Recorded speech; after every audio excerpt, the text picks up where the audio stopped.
There's not many vintage cars on Kauai at all, a handful. There's no vintage car scene, or there's no shop to take them to. You have to fix them yourself. So it really limits what's available. Everything has to get here somehow.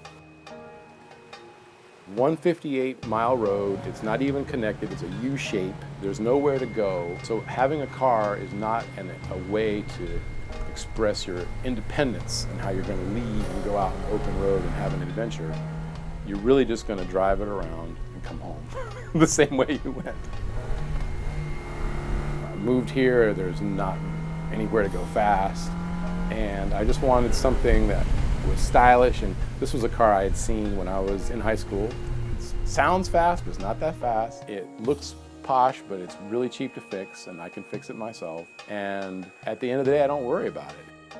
My name is John Patterson, and I drive a 1964 Volvo P1800.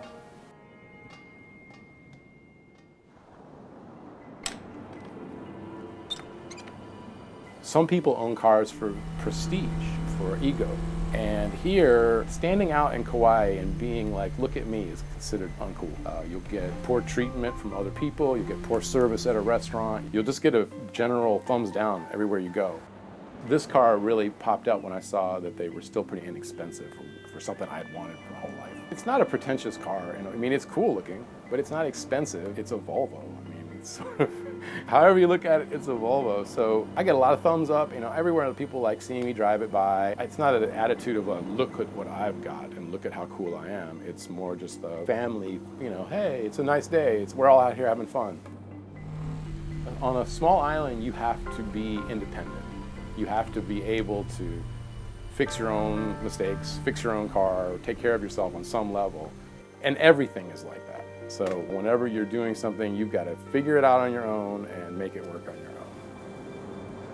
A long time I was a professor and a cancer researcher. I started working on a project with oysters on the Big Island, and I just got hooked on Hawaii. And I never had been here for vacation, but coming here to work, I'm like, this is the lifestyle for my family I would love to have. After I was a scientist and once I moved here, I knew that my wife was working at night. I needed a job I could do from home. I made a long list of different ideas, and the one that was the most appealing was to become a watchmaker, a watch designer.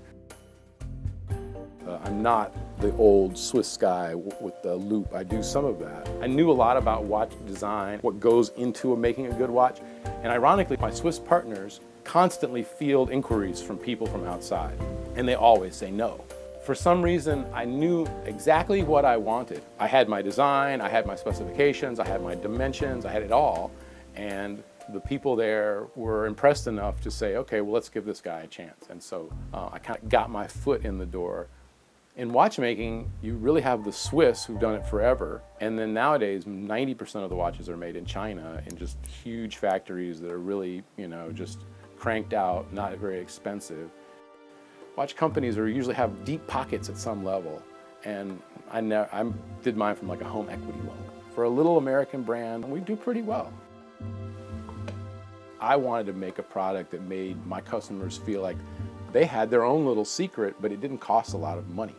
And it wasn't a money thing, it was just an insider knowledge. Cars are like that, some arts are like that. If you kind of know more, you can get something that is really great. It doesn't cost a lot of money.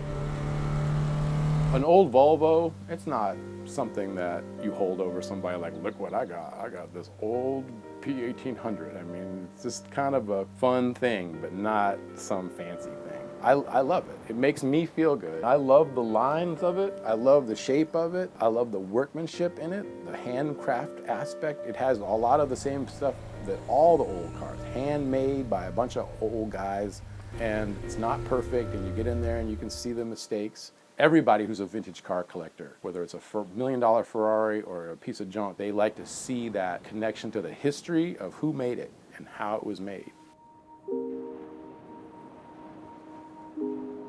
The thing that makes most people love an object is the story. And that's because it's a human connection.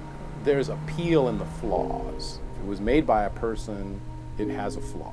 And an iPhone doesn't have a flaw. It appears to have not been even made by a human. And I imagine that in the future, things will become more and more that way. And and there won't be any hammer marks, and there won't be anyone's initials scratched on anything. And that's something that we are losing, and we'll never get it back. We're not going to go backwards. So the people who value the old cars, I think that somewhere in our subconscious we realize those old cars, those old cameras, those old watches, all those things that were assembled by hand, that's all slowly slipping away, and it's never really going to come back. I wish there was more craftsmanship in the world, more artisanship, more people who understood that this is just like an endangered species. The Volvo is totally, I can smell it. It vibrates through your whole body when you're in it. You come out smelling like it. I get out on the road and step on it, and I'm having an experience that's old, and it's identical to the old experience. It sucks you back to a time where things on your mind were not so complex and complicated, and it's just nice to have something that you feel like you have a handle on. and that's true. You do.